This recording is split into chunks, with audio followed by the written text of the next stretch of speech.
Welcome back to Colaba Conversation 2021.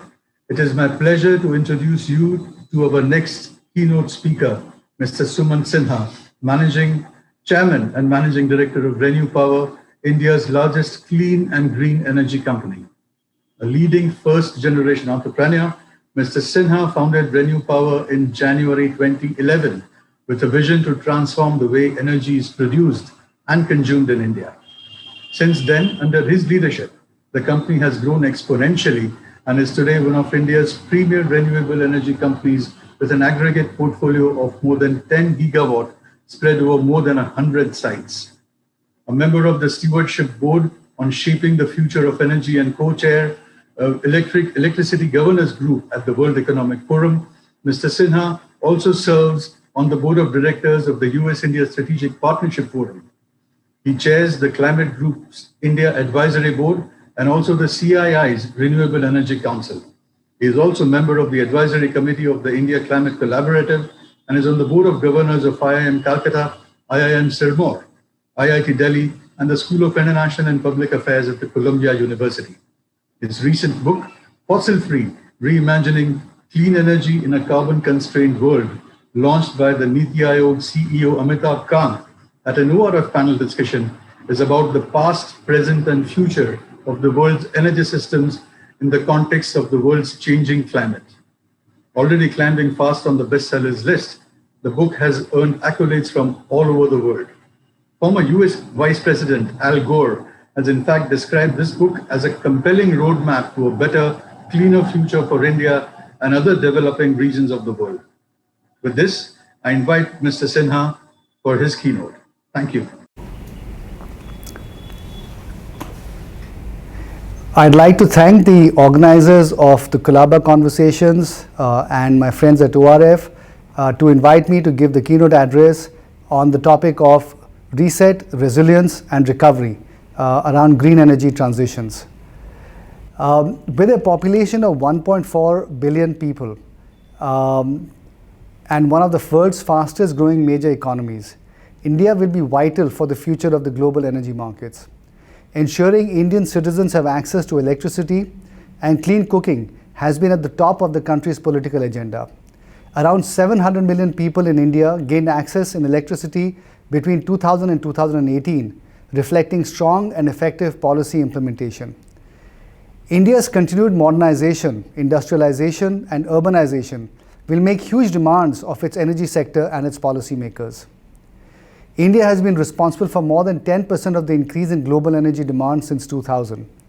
On a per capita basis, energy demand in India has grown by more than 60% since 2000, although there are widespread differences across different parts of the country.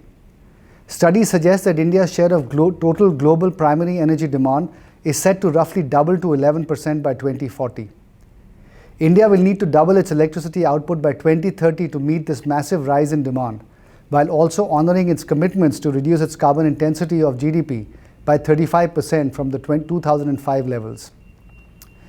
The COVID pandemic has been a major shock to India's energy development. In 2020, with coal and oil use hit the hardest due to the lockdowns, the abrupt economic reductions in activity, and the restrictions on mobility. However, while the pandemic affects the economy and future outlook of the country in many ways, it does not alter the fundamental considerations underpinning the special focus on India. Whichever way things evolve, the potential for growth in energy demand and in energy infrastructure in India remains enormous. As India prepares to revive its economy, there are crucial questions we must answer. Can India continue growing with the same carbonized, inefficient, and unsustainable development model, or should it make a move towards a low-carbon, robust, reformative economy? For a country aiming to be a $5 trillion economy, its policy and investment should incorporate sustainable development at its core. The choices that India makes will have a fundamental impact on how the world is able to deal with the climate change challenge. Technologies that are chosen by India will have the opportunity to scale up more rapidly, and energy companies that succeed in India's market will eventually become among the largest in the world. The policy choices that India makes will become a blueprint for other developing nations to copy. India therefore has to think and behave like a leader in the energy transition. While we continue to recover from the havoc caused by the COVID pandemic, we must also heed the warnings of our warming world. The COVID pandemic exposed the costs of ignoring science, and if climate change increases, the risk of future pandemics will increase as well. We're already seeing heat waves melting the permafrost, hurricanes, cyclones, and typhoons destroying the livelihoods of millions of people, leaving them in absolute poverty after ruthlessly sweeping away their communities, and droughts shrinking harvests further, complicating the arduous task of feeding the world population, which is expected to reach 10 billion by 2050. Through the country's own efforts and the falling global costs of some key clean energy technologies, India can now chart a course for its energy development that is significantly less emissions intensive than those followed by other countries in the past. In India, there are signs, especially in the power sector, that such a clean energy transition is underway. Growth in renewable energy has been remarkable in the last decade. The synchronization of the grid across India was achieved in 2013, making it the world's single largest grid. A large-scale electrification program has achieved near universal household access to electricity. More than $200 billion of spending in transmission and distribution networks over the last 10 years has accounted for nearly 30% of total energy investments in India. The most notable story, however, in India's power sector journey has been the growth of solar, photovoltaics, and wind. Alongside a slowdown in capacity growth of coal and hydropower, solar and wind have rapidly increased their share in the mix since 2015. In the past 6 years, while coal capacity has grown at 6% annually, solar PV and wind have grown annually in capacity at average growth rates of around 60% and 10% respectively. 6 Indian states now source more than a quarter of their electricity from variable renewable sources. This rapid growth has been enabled by government ambition and policy support, in addition to global tailwinds of falling equipment costs. The Indian government announced a target of 175 gigawatts of renewables by 2022 and now 450 gigawatts by 2030. As a consequence, India has quickly risen up the ranks to become the 4th largest electricity market in the world after the United States, China, and the European Union. And the 3rd if you look at just countries. Electricity has enabled a burgeoning middle class to own modern appliances and sustain an increasingly digitalized lifestyle. Electricity demand growth is now widely used as a key barometer of India's overall economic performance. Renewable energy is now the least expensive option in the power sector. This has been achieved by a mix of improvements in technology and policy interventions. Apart from the tax incentives offered by the government in the early days of the wind and solar industry, a plethora of other positive steps have also been taken in the last decade to promote renewables. Among them, the introduction of the RPO targets.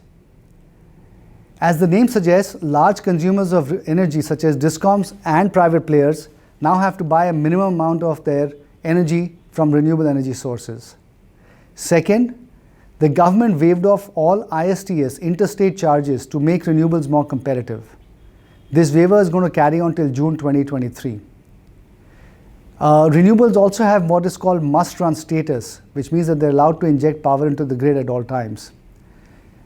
In addition, the government introduced the Solar Energy Corporation of India to sign PPAs, long-term PPAs for 25 years with energy generators, and on the other side, signing up agreements with distribution companies. In addition, massive strides have been made in technologies, renewable energy technologies in the past decade. A decade ago, wind was 22% and solar 223% more expensive than coal. But now, both wind and solar are significantly cheaper than both coal-based technologies.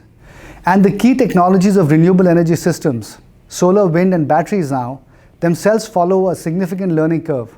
That is, each doubling of the installed capacity leads to a 20 to 30% decline in costs.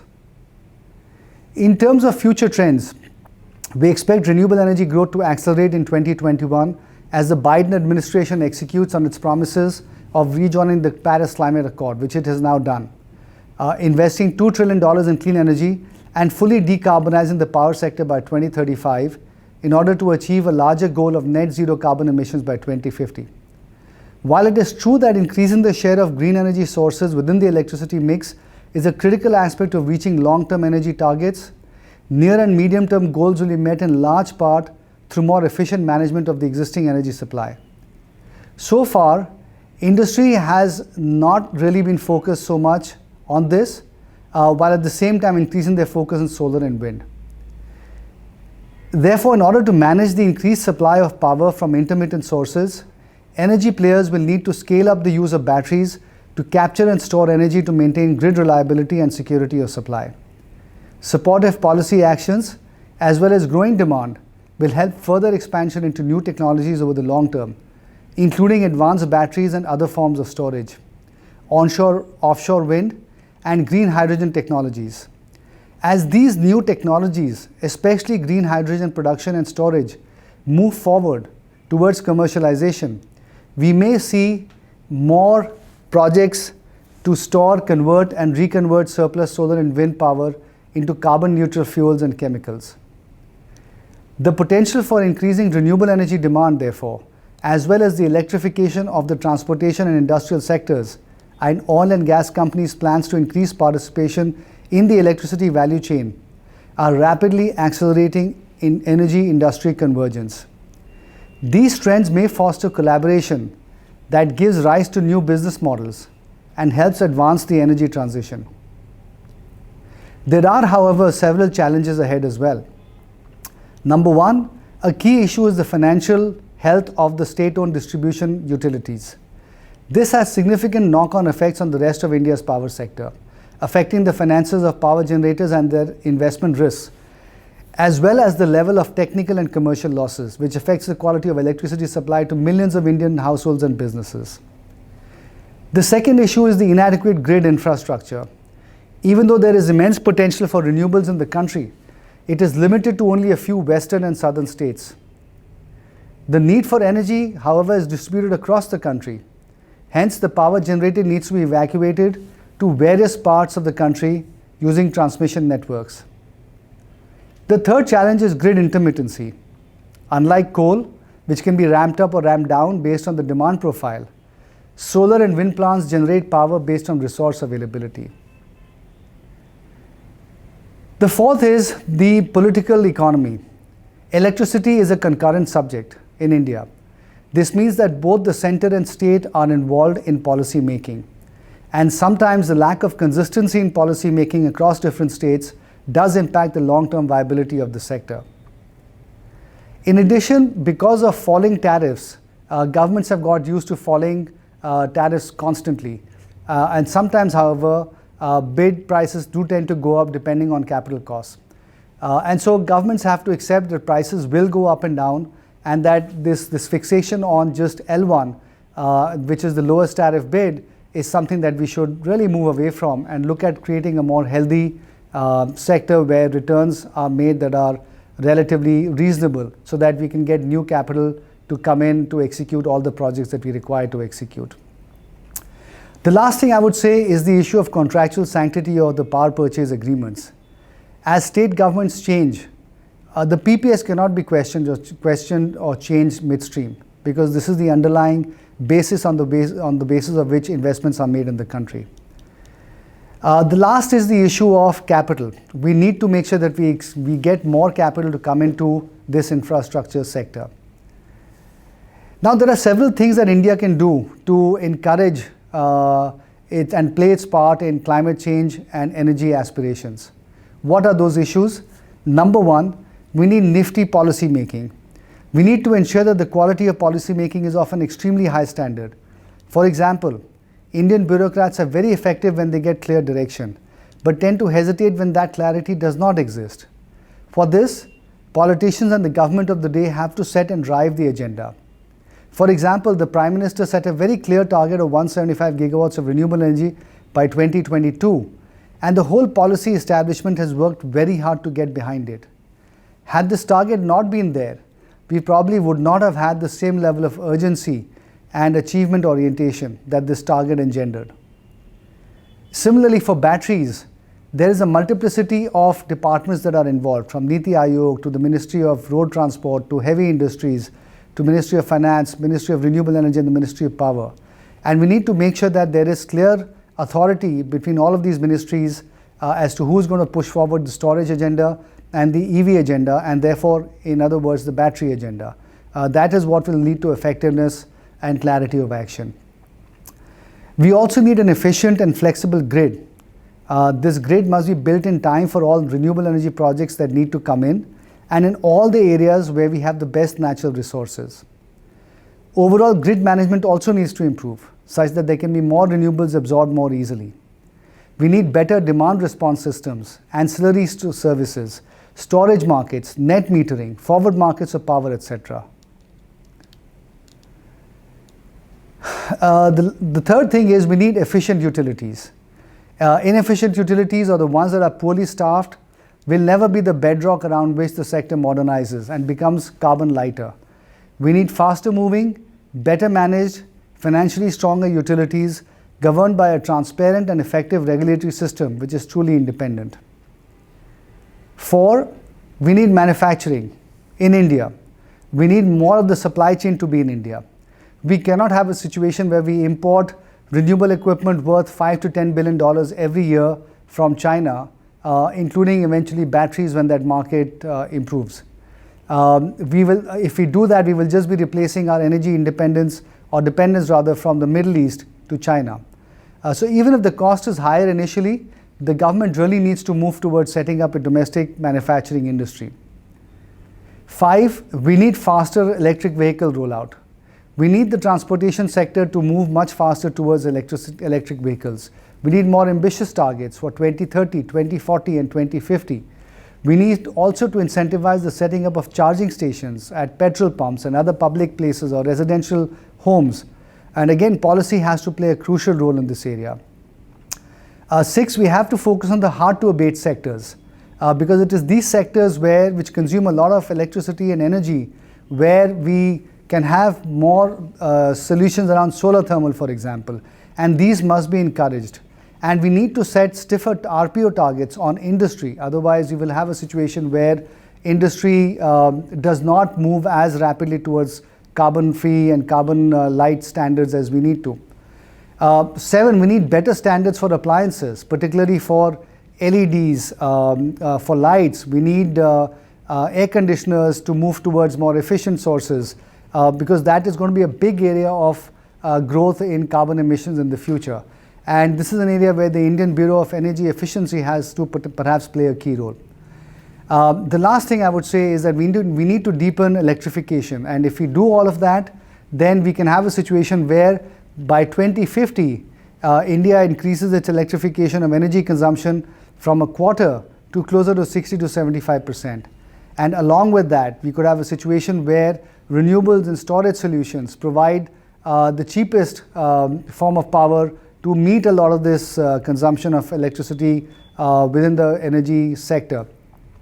And lastly, I think India has this unique opportunity of taking global leadership in this very important and critical area that is developing. Institutions like the International Solar Alliance are a fantastic step in that direction. So there is a lot that we can do in terms of being a beacon of hope and development to the rest of the world. That is the role that India can play. And so therefore, my view is that as we look at coming out of the COVID pandemic, as we look at the energy transition in the future, there are going to be many opportunities, multiple sets of opportunities, and a country like India can really leapfrog and really take the lead in advancing our interests in the entire value chain, from manufacturing all the way to digital technologies. But it does require focused policy making, and it does require a significant push to move in that direction on the part of not just the government, but also private sector players. This, as I said, can be a massive opportunity, and India can be the beacon on the shining hill as far as taking the lead on growing in a carbon-light, carbon-free manner, and eventually, maybe by 2060 or 2070, becoming a net zero economy and being that beacon for all emerging market countries throughout the world. Thank you so much for inviting me to give this address, And I do hope that you have a successful conference, and I look forward to meeting all of you later. Thank you so much.